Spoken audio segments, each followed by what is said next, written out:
Évangile de Jésus-Christ selon saint Matthieu. Pierre s'approcha de Jésus pour lui demander « Seigneur, quand mon frère commettra des fautes contre moi, combien de fois dois-je lui pardonner? Jusqu'à 7 fois ?»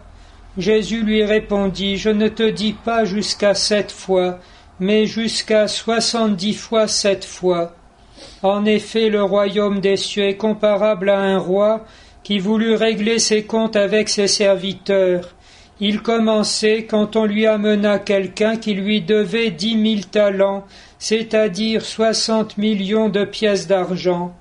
Comme cet homme n'avait pas de quoi rembourser, le maître ordonna de le vendre avec sa femme, ses enfants et tous ses biens en remboursement de sa dette.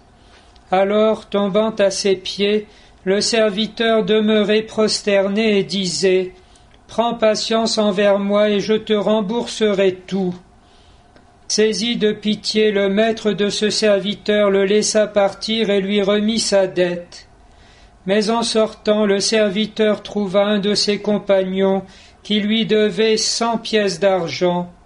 Il se jeta sur lui pour l'étrangler en disant « Rembourse ta dette. » Alors, tombant à ses pieds, son compagnon le suppliait « Prends patience envers moi et je te rembourserai. » Mais l'autre refusa et le fit jeter en prison jusqu'à ce qu'il ait remboursé.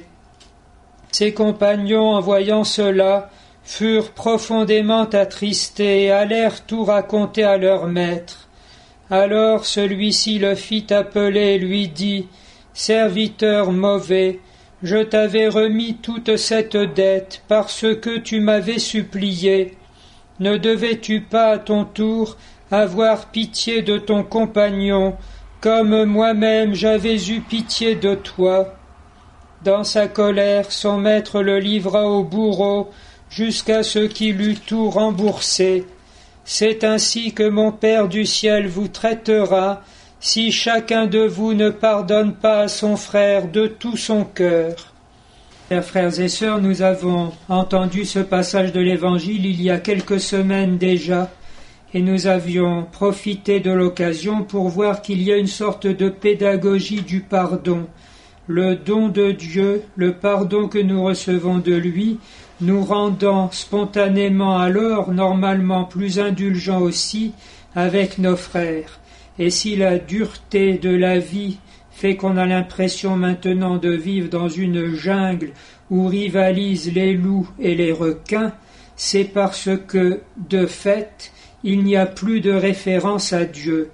Ne sachant plus qu'il nous faudra rendre des comptes, nous sommes très conscients de ce que les autres nous doivent, et non pas que nous devons tout et nous-mêmes à Dieu qui donne, comme le rappelait un autre évangile récemment, largement à tous, lui qui fait lever son soleil sur les bons et sur les méchants, et qui fait pleuvoir sur les justes et sur les injustes. Mais nous avons en même temps que cet évangile dans la première lecture une confession faite par Daniel, qui reconnaît tous ses torts, d'autant plus qu'il est en exil à la cour de Nabuchodonosor.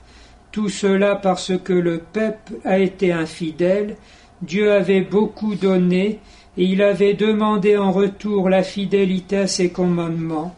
En se détournant de Dieu, on s'est détourné du même coup du don de Dieu et réduit à rien. Mais la miséricorde de Dieu est plus grande que nos péchés, et même du malheur épouvantable de la destruction de Jérusalem et du temple, qui est la pupille de l'œil, qui était le seul lieu du vrai Dieu dans le monde païen, le Seigneur a tiré un immense progrès spirituel. C'est la naissance de ce qu'on appelle le judaïsme de la synagogue. Il n'y a plus de temple, plus de prêtres, plus de sacrifices, plus d'holocauste, plus de gloire de la liturgie. Et tout se concentre alors, ô merveille, dans l'âme du croyant. Et là il découvre que Dieu est présent beaucoup plus sûrement que dans une maison construite par la main des hommes. Lui qui est l'amour ne se plaît qu'à résider dans ce que lui-même a créé, l'âme immortelle, et il trouve son repos dans notre amour en retour. Et merveille des merveilles, ce qui jaillit de cette âme, ce n'est pas la louange un peu superbe, mais la confession des péchés, la reconnaissance des torts, qui manifeste alors un amour de Dieu encore plus profond et encore plus dépouillé. Ce n'est pas nos mérites que nous faisons valoir, c'est simplement notre peine et la nudité de notre être qui nous vient de Dieu. À cette prière-là, le Seigneur ne peut résister, mais c'est surtout l'unique culte qu'il veuille recevoir de nous. Ce judaïsme de la synagogue dans son dépouillement allait préparer ce que Jésus instituerait, le culte en esprit et en vérité.